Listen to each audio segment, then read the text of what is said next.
안녕하십니까. 송실사이버대학교 한국어교육학과 장주영 교수입니다. 자, 오늘은 형용사, 동사, 음에 대해서 말씀을 드리겠는데요.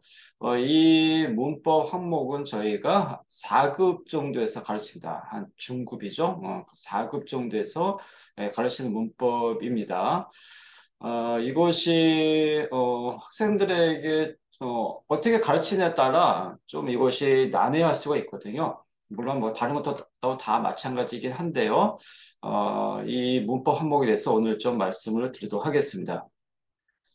형용사, 동사, 음은요, 경고문, 공고문, 보고문, 메모 등에서 문장을 끝날 때 사용합니다. 그러니까는 어떤 그 문장의 마지막에 끝낼 때 사용하는 것이죠. 그래서 경고할 때, 공고할 때, 보고할 때, 또 메모할 때, 이런 어떤 주의사항이 있을 때, 이런 문장을 끝낼 때 사용하는 표현이 되겠습니다.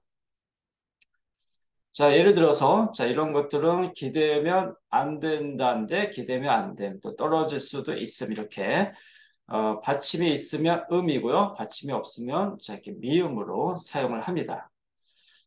저희가 학생들에게 받침이 있을 때, 없을 때, 그 형태 변화에 대해서 설명을 해 줍니다. 그래서 이제 이런 어떤 자료들을 또 저희가 보여주고 이런 표현들을 어떻게 하는지 수업 시간에 학생들에게 제시해 줍니다. 보면은 이제 과거, 현재, 미래 형태가 달라지는데요. 또 형용사, 동사, 명사일 때도 좀 다릅니다. 먼저 형용사, 동사일 때 과거는요.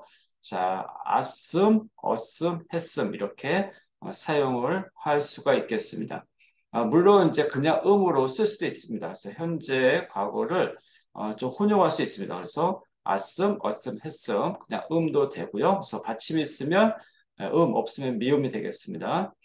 자, 현재는 이제 음이고요. 미래는 이제 겠음, 또 을 것임 이렇게 사용할 수가 있습니다. 그래서 미래나 수축은요.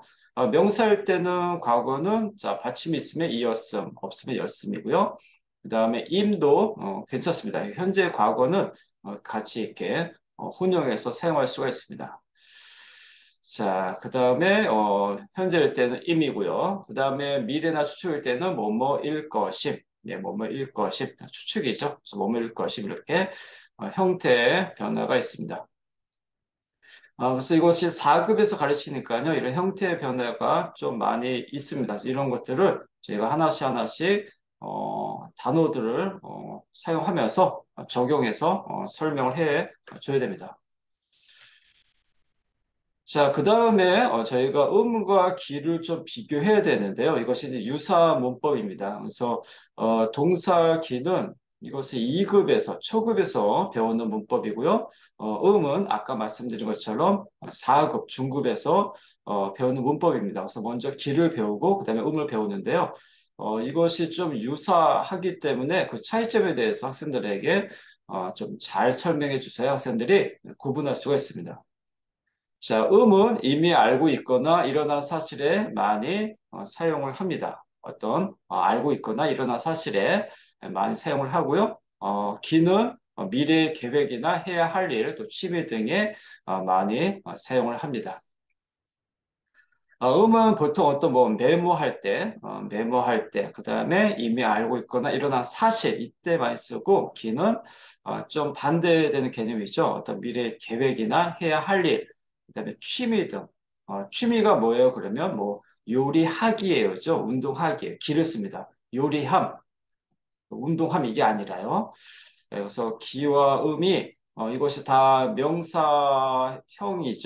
동사 기도 이것이 명사고 형용사 동사 음도 명사인데 이게 이제 명사화가 된 건데 이게 사용하는 용법이 다릅니다. 이 차이점. 그래서 기를 초급에서 배우고 음은 중급에서 배우니까 음을 나중에 가르쳐 주실 때는 기를 배웠기 때문에 두 가지 차이점에 대해서 명확하게 의미 설명과 그 용법, 예문들, 그런 용법들을 예를 보여주시면서 그 구분해서 설명을 해 주셔야 학생들이 이 차이에 대해서 명확하게 알 수가 있겠습니다.